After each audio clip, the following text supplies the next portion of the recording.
In the shadow of Attila, where history casts its long and fearsome silhouette, a name lies buried. A name whispered only by the wind across the desolate plains, a secret kept by the earth itself. We speak of the Hun, the Scourge of God, but we do not speak of his brother. Not the one known to chroniclers, but the other, the forgotten prince. The shadow that walked beside the fire. They called him Mundus. A name that meant the world, yet he was a man destined to exist outside of it. While Attila was forged in the heat of the steppe, a creature of thunder and galloping fury, Mundus was born of the silent frost and the listening dark. It is said that on the day of his birth, the shaman saw not a conquering eagle in the sky, but a lone wolf, its eyes holding the cold light of a distant star. The scribes of Rome, in their fear, painted Attila with a beast's visage, but of Mundus they wrote nothing, for he was not a man to be seen on the battlefield. He was the whisper that sowed doubt in an enemy's camp the night before the slaughter. He was the unsettling dream of a Roman general, the chill that ran down a sentry's spine for no reason at all. He was the hidden current beneath the river's roar. While Attila learned the bow and the blade, mastering the art of the mounted charge, Mundus learned the language of the stones and the patterns of the migrating birds. He sat with the Teltos, the shamans, not as a pupil, but as an equal. They said he could read the future in the cracks of a scorched sheep bone and hear the voices of ancestors in the rustling of the reeds. He was the keeper of the old ways, the anchor to the Huns' mystic soul. Attila craved the gold of Rome, the submission of its people. His ambition was a fire that consumed everything it touched. Mundus's ambition was different. He sought not to conquer the world of men, but to understand the world of spirits.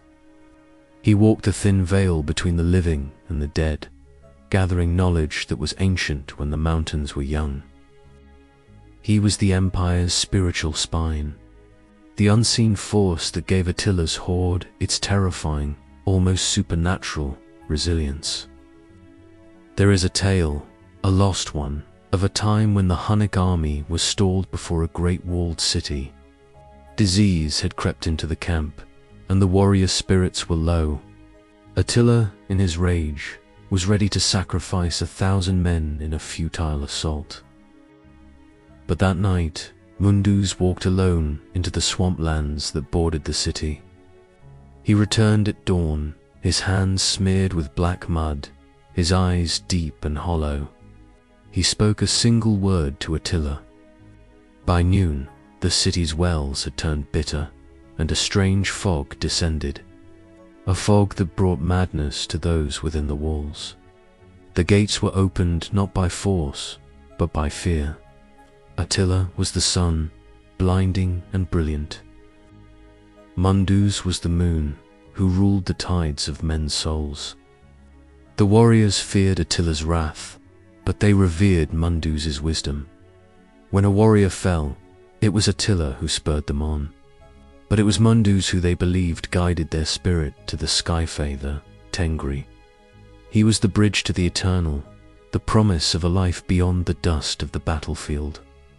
As Attila's empire swelled, a chasm grew between the brothers. Attila saw the world as a map to be redrawn with blood. Mundus saw it as a sacred text, whose every line held a deeper meaning. He warned Attila that the spirits of the land they conquered were growing restless. He spoke of an imbalance, a debt of blood that was becoming too great to ever be repaid. Attila, drunk on victory, did not listen. He saw his brother's caution as weakness. The Catalonian fields. History records it as a brutal, undecided clash of titans. But the lost chronicles tell another story. They say Mundus foresaw the outcome. He saw the river running red, not just with Roman blood, but with the lifeblood of the Hunnic nation. He pleaded with Attila to turn back, to consolidate their power, to appease the spirits of the land.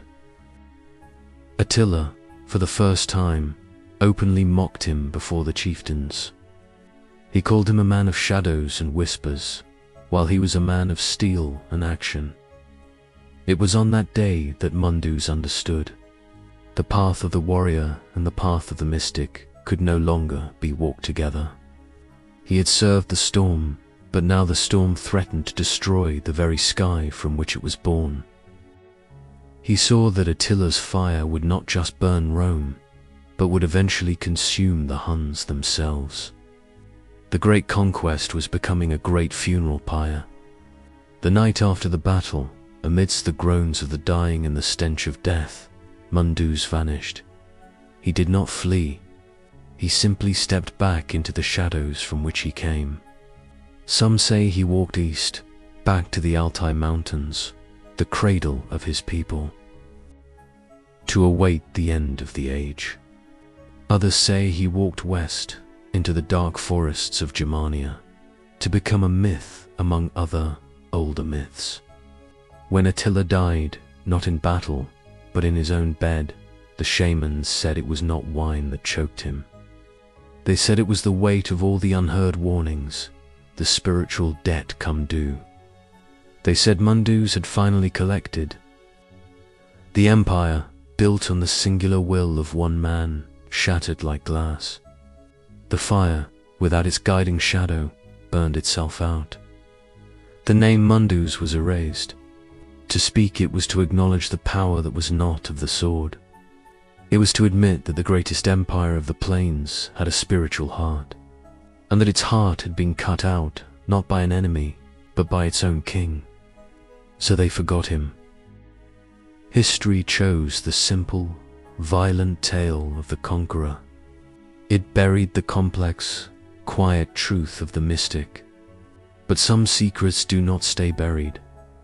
In the quiet places of the world, on the vast empty steppe where the wind howls a lonely song, his presence lingers. He is the feeling of being watched when you are alone.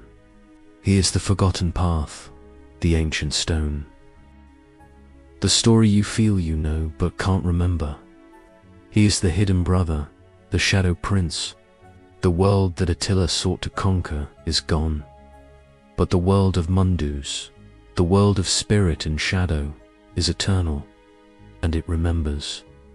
Thank you for journeying with us into the shadows of history.